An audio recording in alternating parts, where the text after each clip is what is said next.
যে চিন্তা এবং আমাদের মানুষের যে আশা আকাঙ্ক্ষা ছিল, যারা দেশ পরিচালনা করেছে এরা কিন্তু আমাদেরকে সেই আশা পূরণ করতে পারে নাই। বরঞ্চ আমরা দেখেছি এদের পরিচালনায় এই দেশটা একবার দুইবার নয় 5 বার চোরের দিক থেকে, দুর্নীতির দিক থেকে তাম দুনিয়ার ভিতরে ফার্স্ট বানিয়েছে। এদের পরিচালনা আমরা দেখেছি প্রায় ফ্যাসিস্ট আওয়ামী লীগ সরকারের সময় যে প্রায় 28 লক্ষ কোটি টাকার মতো এদেশ থেকে বিদেশে পাচার করেছে।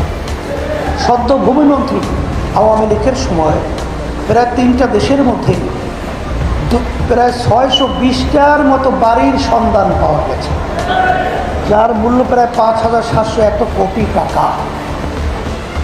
এক কথায় আয়না ঘরের মতো আইয়ামে জাহিরিয়াতের সেই বর্বর রচিত ইতিহাস আমরা এদেশে সেই চিত্র দেখেছি। হাজার হাজার মায়ের কোল সন্তান হারা হতে আমরা দেখেছি। শত শত আমার ভাইরা তারা জীবনের চক্ষু হারিয়ে ফেলছে, আলোর আর কোনো দিন তারা দেখবে না। এই 53 বছর পরে এই দেশ পরিবর্তনের একটা সুযোগ এসেছে 5ই আগস্ট 2024, কথা ঠিক না?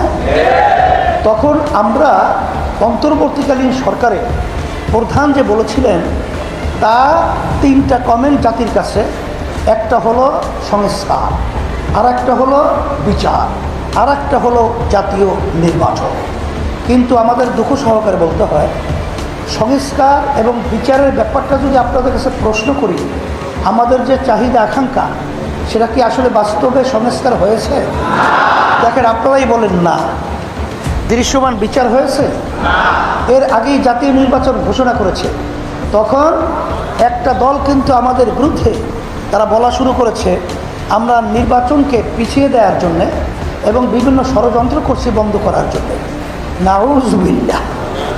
আমরা যদি এই বিচার সংস্কার আমরা পাই, তাইলে তো আপনি যদি ফেব্রুয়ারিতে না, ডিসেম্বর না, কালকে নির্বাচন দেন, আমাদের কোনো আপত্তি নেই।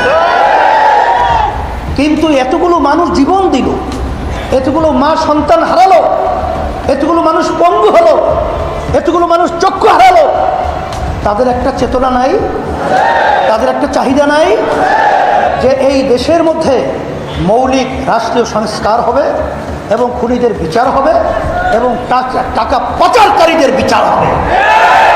কিন্তু দুঃখ সহকারে বলতে হয়, যখন আমরা নির্বাচন পদ্ধতি 53 বছর যেভাবে দেখেছি, সেই নির্বাচনের পদ্ধতি আমরা কি দেখলাম? দিনের ভোট রাত্রের ভিতরে বাক্সে ঢুকানো। আমরা কি দেখলাম? সেন্টারকে দখল করে সাধারণ মানুষের ভোট দেওয়ার সুযোগটা দেয়া হয় নাই। এই পদ্ধতিতে যদি আবার নির্বাচন হয়, তাহলে আমাদের দেশের মৌলিক পরিবর্তন হয়? এই জন্যই তো আমরা বলেছি প্রায় 92টার মতো দেশে পিআর পদ্ধতি রয়েছে। অনেকে বিভিন্ন প্রশ্ন করে, নেপাল বিভিন্ন জায়গায় পিআর পদ্ধতি ভঙ্গুর সরকার তৈরি হয়। আমরা বলবো যে যারা পিআর অ্যাপ্লাই করেছে তারা এই পিআর থেকে কি কোনো দেশ ফিরে আসছে? আসে তো নাই। তাহলে তারা দেশের ভিতরে পিআর ব্যাপারে বুঝছে, এবং যেখানে নাই এখন কিন্তু বিভিন্ন সংগ্রাম আন্দোলন চলছে পিআর নির্বাচন বাস্তবায়নের জন্য। ব্যাখ্যা যেহেতু আব্দুল আউয়াল সহ আমাদের ইমতিয়াজ ভাই সহ অনেক বক্তারা দিয়েছেন, আমি নতুনভাবে আর বাড়াতে চাই না। তবে আমরা কি চেয়েছি? এই জুলাইয়ের সনদ, নির্বাচিত সরকার আইনে বৈধতা দেবে না, নির্বাচনের আগেই